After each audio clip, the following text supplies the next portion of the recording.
The village council voted on a Tuesday, after the rain had rinsed the chalk off the notice board and left pale ghosts of letters on the green. It was time, they said, to bring the old school down. The roof slates were slipping, the gutters had grown their own gardens, and the sycamores out back had spread their roots under the playground tarmac until hopscotch squares rose like slow volcanoes. The building had been empty for years. Children were bused these days to a new glass and cedar primary 3 towns over, where a touchscreen lived where a blackboard had once breathed chalk. A contractor in a lime green jacket walked with the mayor around the perimeter, pointing at the cracked lintels and the softening threshold. The council clerk, who remembered reciting tables in the south classroom, swallowed and put her pen exactly parallel to the folder's edge. Someone asked, as people ask when endings must be made to look like beginnings, if anything could be salvaged, old desks, the bell, and the contractor shrugged. We'll check before we swing. The schoolhouse stood at the edge of the Breton village like a ship grounded on a hill, a 2-room building of granite and slate set back from the lane between Plouhinec and Pont Croix. On clear days the smell of salt came up the valley from Audierne Bay and the gulls sounded like old hinges. Somebody's great-grandfather had laid those stones in the 1880s, when the Third Republic imagined children sitting in rows learning the grammar of citizens. Its facade wore 2 dates, 1883 and 1952, when a second room had been added to make space for the post-war baby boom. Above the door, a carved plaque read Col Communale. The paint faded to the color of a robin's egg, the accent aigu on a worn down by a finger that had traced it for luck. In 1974, the director of this little school was a man named Yves Kurgian, born in 1936 in a farmhouse up the road where cows still blinked through mist at men with milk pails. He was 38 then, with an angular face that made him look older when he was tired and younger when he laughed. He wore a cardigan with leather patches on the elbows, not because it was fashionable, but because his desk corners were carnivorous. He kept a tin of violet pastilles in the top drawer and a chipped white mug with a hairline crack that leaked tea in a thread down his knuckle whenever he forgot and drank from the wrong side. He had small rituals, a leather bracelet on his left wrist, braided and fastened with a brass stud his wife had hammered flat with a spoon, a black and white photograph tucked in his ledger of his son standing at low tide with trousers rolled to the shin, seaweed braided through his fingers, a copy of Camus' L'Étranger above the coat hooks. Not because he wanted to impress anyone, but because he liked the weight of its sentences in his hand after a day of sums and dictation. He could be strict with spelling, soft with tears, and unexpectedly philosophical on rainy mornings when the stove smoked. He wrote with a fine-nibbed pen that squeaked like a mouse, and his handwriting was the kind that made inspectors clap their hands in private. Upright, legible, with a slight rightward lean that suggested purpose without vanity. He had a habit, when the children grew restless, of taking the bell down from its hook and ringing it not like a command, but like a laugh. Parents brought him cider in winter and asked his advice on apprenticeships in summer. He organized the kermesse and played the harmonium on saints' days even though he had come, inconveniently, to a plain faith in work and sea and truth. He left each morning with his satchel, kissed his wife at the door, patted the dog, and set off at the same pace whether he was late or not. The bracelet knocked the clasp against the bone as he swung his hand. He never was late. He wrote his name on the blackboard with the date in the top right corner in a hand that didn't tremble. He counted the children. Even when the class was small, he counted and recorded their presence in the roll book with a small check like a breath. He taught them to write the date and to dot their I's like people who wanted to be understood. At the end of June 1974, he did not come home. It was a Friday. The children had been dismissed early because heat made fractions cruel. Yves, Monsieur Kurgian, had stayed behind to settle the week's paperwork and oil the classroom door that had begun to complain. His tea cooled beside the attendance register. A neighbor saw him through the window at 4:30, head down, left wrist raised, turning the bracelet round and round as he did when he was thinking. By 6 his wife had set the table and glanced at the lane. By 8 she had fed the dog and told herself he had been delayed at the mairie. Someone always needed a letter typed or a form explained. By 10 the caravan of light had moved across the kitchen ceiling and she had put on her coat and gone up the lane with a torch. The schoolhouse was locked. His bicycle leaned against the wall. The bell rope swayed a little in the draft when she opened the porch and called his name into a room already practicing being empty. The gendarmes came with notebooks and apologetic faces, the way men do when a village they know too well asks them the kind of question that belongs to a city. They took statements that sounded like weather reports. He had left home at 8, he had been seen at the baker at 10, he had led a game of rounders at noon and walked a child with a nosebleed to the pump at 1. At 2 he had spoken to the postman about a letter that hadn't arrived. At 4 he had reminded the older boys to stack chairs and not scrape the floor. By 5 he had been a man alone in a room that had been his instrument and his audience for 16 years. By 6 he had been not there. Someone suggested the sea. In this part of Finistère, When a person disappears, the sea lifts its shoulders, and people look in that direction even if there is no path between. They walked down to the little quay where the river Odette comes into its own, and they looked at the water as if water owes explanations. A priest lit a candle. A cousin checked the sheds. The dog stood at the lane and refused food for a day, then was hungry again because dogs are not given the luxury of long metaphors. When there is no body, a village tells itself stories. He had run away, said one man who always says such things because the idea that people might vanish against their will makes his breathing shallow.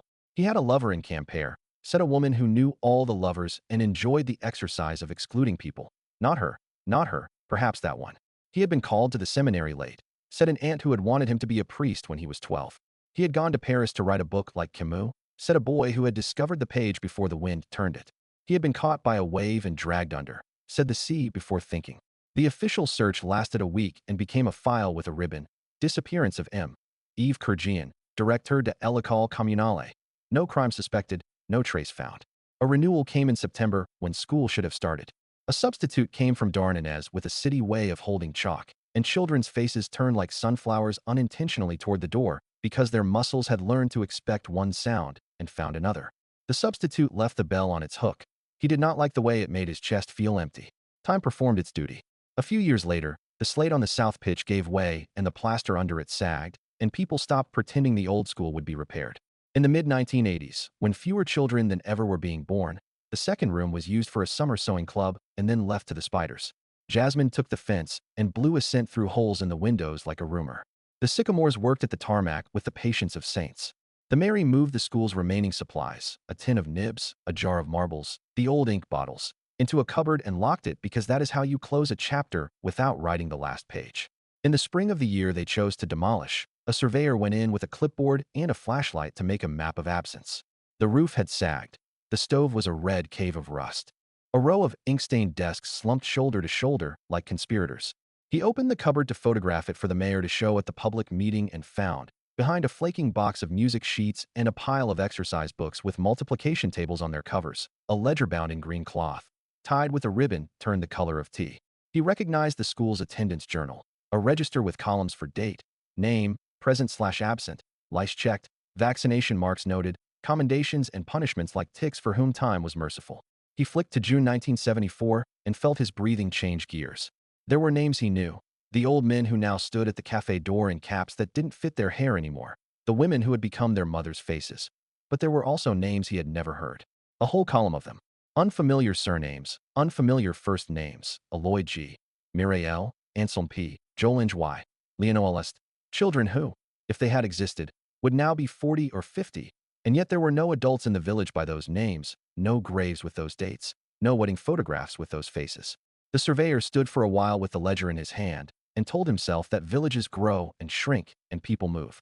He took the ledger and gave it to the mayor, who gave it to the clerk, who took it home in a plastic bag because the Mary's safe smelled like mold and elections. The village meeting was lively without being cruel. The mayor, whose father had sat in the front row under a map of France that put Corsica in a blue that didn't match, held up the ledger with two hands as if he were carrying an infant. "Before we take the walls down," he said, "we should be certain we take nothing else with them." He read the list of unfamiliar names in the room, which knew every stone in every path within 5 kilometers, did the arithmetic of outrage and wonder. A woman said she had lived here since 1966 and had never met a Leonel. A man said he had never heard a family called Y. Perhaps they were seasonal, someone said, but the register had regular attendance marks, illnesses noted like tiny weather fronts, even lice checks that suggest a kind of intimacy only proximity can breed. The clerk telephoned the departmental archives in Quimper. She put on cotton gloves at a table under a lamp that looked like a mushroom and asked for the school's registers from 1960 to 1976. The archivist brought them, their cloth spines squeaking, and stood nearby because she liked to hear people make the small noises they make when a detail of the past surprises them. The clerk turned pages until she reached the month she wanted. There were the names from the known class, Hervé and Marie and the twins whose mother had cut their hair with a bravery that never improved. And there, too, were the unfamiliar ones. Children who appeared in no other village records, no baptismal entries, no birth certificates, no electoral rolls when the time came, no marriage lists, no funeral announcements. The archivist frowned. Perhaps they were evacuees, she said, but that war was a generation gone. Perhaps they were arrivals from inland after a flood, but there had been no flood. Perhaps they were the children of travelers? But the attendance marks were too regular, the remarks too domestic. Reads in a whisper, draws boats excessively, sings at playtime, lent her spoon to another, came without shoes, mother ill. The clerk looked closer, and it felt like standing at the edge of a river that had been a road a minute ago. The handwriting for the strange names, for all the entries in that second column, was not a dozen hands but one.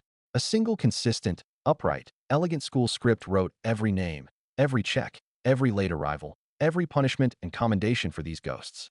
The capital J of Jolange was always made like a fishhook. The G of Gaspard always sank below the line and returned in a flourish. The S of Solange always turned back on itself, as if embarrassed to be so pretty. It was not a child's hand, and it was not the many-hands mosaic expected in a register recorded daily by an entire class and countersigned by a rotating teacher. It was the hand she had seen on inspection reports and on parents' letters and on the cover of programs for kermesses in 1969 and 1972. It was Eve Kergian. When the clerk told the mayor, he sat down before she suggested it. They consulted the gendarmes, who drove out with a notebook because that is their sacrament. The ledger was lifted and turned and held up to the light. There was no trick ink, no palimpsest, just the quiet of paper that has made up its mind. The village's older men were invited to look and left the room looking as if they had been told the tide had no interest in coming back. He was a good man, one said. In that tone people use to keep a truth small enough to carry when it threatens to become too heavy to lift. The press, local at first, and then the sort of Paris paper that likes the human stray threads of the Republic, tasted the story as if it might be too sweet. School register in Brittany names children who never existed, one headline said, and under it a photograph of the school with the plaque and the cracked lintel, as if the stone would confess. The radio came with a van that made the cafe owner feel briefly that he was somewhere important. A journalist with hair like a hat asked if there had been a cult. A woman with a scarf like a flag asked if the village had been hiding a home for illegals in the 1970s. A man from a magazine wanted a photograph of a blackboard with the names chalked on it, but nobody could bring himself to write those names on a board that had once held conjugations, so they gave him the ledger and let him decide how to photograph someone else's hand. He used gloves. The archivist was grateful. There were interviews. Monsieur Kergian was kind, he sang. He was strict about the accent on A. That put a crown of ordinary on his head. The mayor said that the demolition would be delayed, because even stones should wait when paper tells them so. For a month the clerks and the archivists did the work that makes history more than recollection. They checked the état civil for 50 years either side. They searched the parish registers before Vatican II had taught the church to write different. They asked Campere's inspectors, retired and stubborn, if they remembered the director inventing a class, and the inspectors sucked on their teeth and said they had never liked the man, but they had never thought him a liar. And then, because old animosities sit light, and the dead are better than the living at forgiving, they added that he had kept his ledgers like a captain keeps a log. They looked for a chalk record of subsidies paid per head, because a tight budget can inspire fraud, but the per capita money had not been enough to make a man build a whole town of ghosts. The village wrote to the academy in Rennes and got a letter back in language that had been polished too much. We are aware of no irregularity in the attendance rolls of the period in question. The letter sounded afraid of being translated into anger. Theories sprouted like mushrooms after rain. He had invented children to keep the school open, said one that found itself repeated in kitchens, not because it made sense of everything, but because it made sense of one thing. The inspector's threat in 1973 to close one of the rooms if numbers fell. He had made up names to build a case the Republic couldn't ignore. He had charged no money. He had taken nothing. He had convinced a book to tell the truth differently. Another said, darker. He had used fake names to cover bruises, to intercept children from somewhere else whose presence could not be stated. A third said, fainter. He had been unable to bear the winter of small classes and wrote himself companions. Teachers know loneliness, said a retired woman from Plozaved into her tea, and no one recorded it but the dog. A man from a regional paper spent a week calling orphanages and shelters that no longer existed. He found one weathered woman who had been an aide in a home for unwed mothers near Lorient in 1974. She remembered a teacher who came and asked if any children could be enrolled under their own names in local schools, and had been told that the list was closed. Nothing more was said. She had no name to offer, only the color of his cardigan and the way he had touched his left wrist when he thought. Another journalist found an inspector's field notebook from June 1974 in which a single line had been penciled and erased and penciled again so lightly that only a microscope would have rescued it. The archivist photographed it and made a print and slid it across the table to the mayor. It read, class numbers adequate, director's register unusually consistent. That notation, meant as praise, now barked at the room like a dog who thinks the postman is a thief. The gendarmes, being older than the excuse that everything can be solved, broadened their inquiry only to satisfy the little boy in each of them who once wanted a treasure map. They checked whether any subsidies had been stolen. They checked whether any emergency deliveries of milk for the poor had been ordered and collected and never drunk. The ledger had neat marks for milk. The delivery receipts had numbers that matched. Children with real names had drunk real milk. Children with invented names had drunk air. He wasn't taking, said the captain. He was giving something to someone who wasn't there. The second discovery came when the clerk, late one afternoon when the light in the archive made paper look lit from inside, traced the last lines of the last page of June 1974 with her finger. There was an entry for Wednesday, the day before he disappeared. The real children's names were there, ticks and notes about sums that needed revision.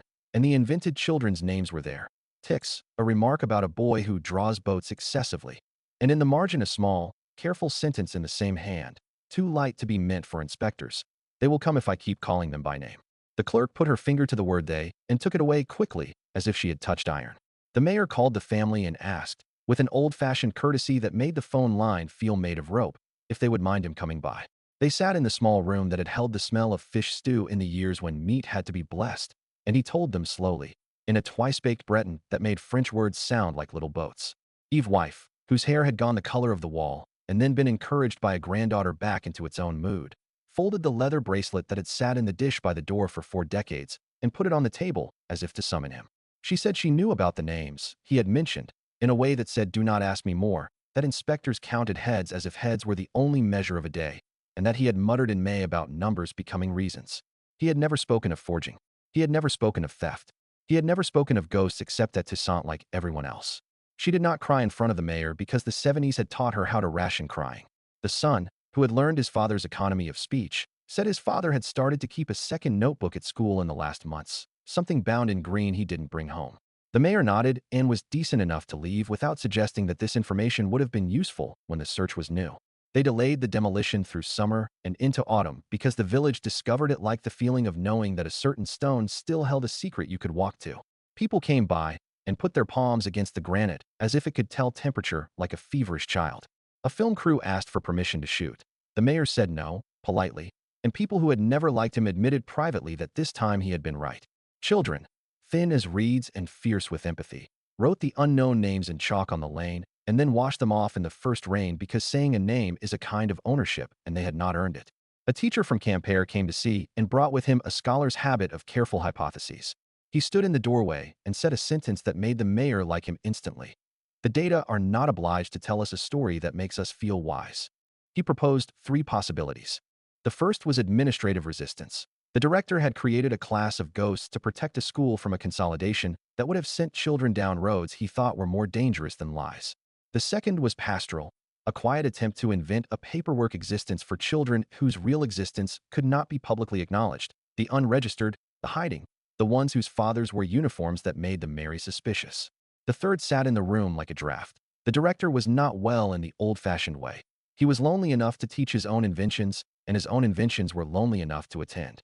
All 3, the teacher said, are as human as our refusal to choose among them. They found no trace of real Aloys or Mires or Anselms. The map stayed blank under those pins. What they found, when they finally moved the tall cupboard to dismantle it, was a narrow space between its back and the wall where a man could have hidden from a room of children, or from a visiting inspector, or from a feeling he could not gather under a name. In the dust there lay 3 things. One was a porcelain mug with a hairline crack like the one his wife had at home, but this one was stained in a ring like a calendar that had settled around the same hour each afternoon. The second was a tiny boat folded from squared paper, the kind torn from an exercise book, with a child's handwriting on its sail that said bateau, the dictionary's voice, as if the person who had written it had been practicing their new language in a place where no one rewarded effort with applause.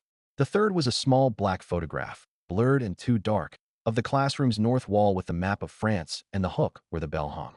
At the corner of the frame a finger intruded, Eve or his son's or someone else's. The back was blank. The mayor slid these into a folder and labeled it with a date, because people like to think labels are a form of custody. At last, because delay can become its own idolatry, the council set a date for demolition. The morning they came, the sycamores had let go of their leaves into a kind of applause. The digger's arm reached patiently for the roof. The bell came down and was caught. The neighbors stood in 2s and 3s and stuffed their hands into pockets and told each other stories about their feet. The mayor had arranged for the architrave with coal communale to be taken down whole. The contractor, who had a haircut like discipline, moved slowly when the wall that held the cupboard shook. It was then that the last thing fell, a thin notebook bound in green cloth with a ribbon the color of tea. The ribbon had been tied, and then tied again, tighter. The contractor, not being a man to consider himself inadequate to paper, put it in the mayor's hands without ceremony, the way a fisherman hands a child a shell and says, "Look." They took it to the mairie and opened it like a wound. The first pages were lists of supplies in a neat hand. Pens ordered, chalk used, ink spilt. Then the pages changed.